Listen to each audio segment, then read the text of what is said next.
And where do you, Mary, where do you go to check up? Do you use like a law dictionary? What do you use to check this up? I'm trying to think, where did I look that up? I think I looked up the word Canada in the Interpretations Act, I think. Mm-hmm. Yeah, I think that might have been it. And the word includes, but you got to remember, there truly is a language called legalese. I mean, it truly does exist. What did you call it? Say it again. It's called legalese. Uh-huh. Like, it really does exist, and it's the language of lawyers, of the bar. Yes. And they change the meanings, as you can see. I think includes is my favorite, but the other one is person, and person means corporation or legal fiction. It hasn't anything to do with man-woman. So when somebody says, "Well, you're a nice person," you know, I mean, when I hear that, well, actually, no, I'm not. I'm a woman.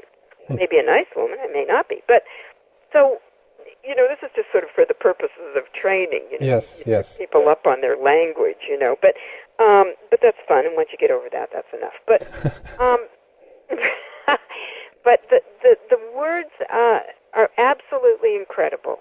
For example, you'll always hear it in court, or, you know, well, do you understand? Well, no, I don't understand, which means I refuse to stand under your jurisdiction.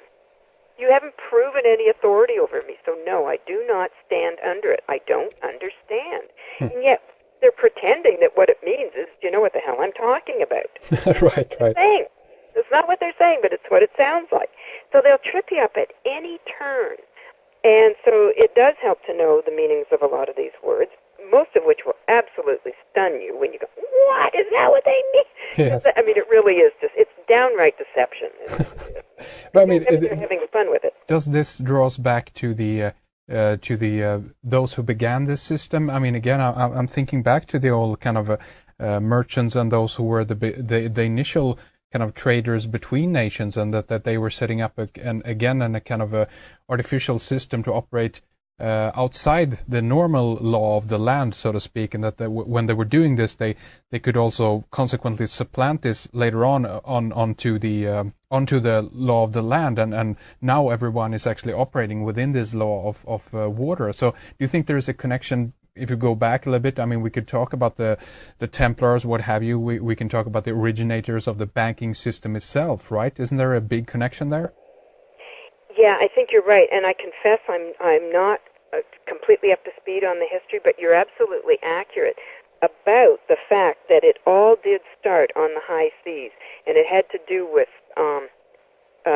ports and the seas and piracy, and in other words, England allowed certain pirates to steal certain the goods from certain ships, just not English ships. It was it's barbaric, yes. You know, and how this all came about. And yes, it all had to do with trading, and I'm sure the East India Company, and all this comes into play. Well, then, in order to control the people on the land, they just carried it over. Yes. And they used the same words, birthing, and so essentially, and even we call our bodies vessels. Yes. They're vessels. Like, you know what I mean? It's so absurd. And you know, it's like we're talking about this idea that, I mean, just look at the word bank, for instance, right? That this is I think Jordan Maxwell and another guy called Jason Whitney did a lecture about this a while back. Where I listened to this, very interesting, and they were talking even about the fact that there's even in regards to currency or the currency or the flow of money has to do with water. And even the fact that you're being charged, that this has to do with electricity and things of this nature. Have you heard about that? Oh, yes. It's very accurate. And charge and closing the circuit, and that's why we say we close the accounts. And, as you say, the bank of the river, it's all about water. And then, of course, I guess you could say, well, we're 80% water or 75% water. So maybe it applies to us in some surreptitious manner. In some esoteric way, they've found a way to kind of supplant this, and I mean, in a way, it's as you say, it's logical in that sense then, but again, it's not applicable to what we actually are want out from the system, because again, this is a system that has been subsequently or afterwards, if you like, been supplanted above the natural or the real system that was there to begin with, you know? Yeah. I mean, you know, and this is why when we write a lot of documents these days, we're very careful to say that, you know, we are a man, or in my case, a woman, born on the land. In other words, you don't get jurisdiction or authority over me because I wasn't birthed, and I wasn't birthed on water. I'm of the land, over which you have no authority unless I grant you it. So, yeah. Yes. And, you know, before, Mary, you were talking about national debt, that's a big, originator, so to speak, why we've kind of gotten in this mess that we're in right now. That implies to me, at least, that you know, that's this big international kind of organizations that are behind the creation of this. We could, for instance, then talk about the IMF, the International Monetary Fund. Do you think that they are, you know, a big crook, so to speak, in this matter, and one of the originators on why we're living in the system we are living in right now? Yeah, I wonder if you happen to see Aaron Russo's flick called From Freedom to Fascism. Yes, I saw it a while back, yes. Yeah, it's awfully negative, but he did mention one thing that I think is worth noting, and that is that he had a conversation with one of the Rothschilds. Wasn't it the Rothschilds? With, I think it was Nicholas Rothschild or something like that, one of his sons, David's sons, I think. Yeah, I think he's the baby, but I don't know. Anyway, and he essentially said, here's what's going to happen, and it was just crazy, and I think Rousseau kind of said, like, why are you doing that? And I don't recall a specific answer, but to me what came over was, well, because we can.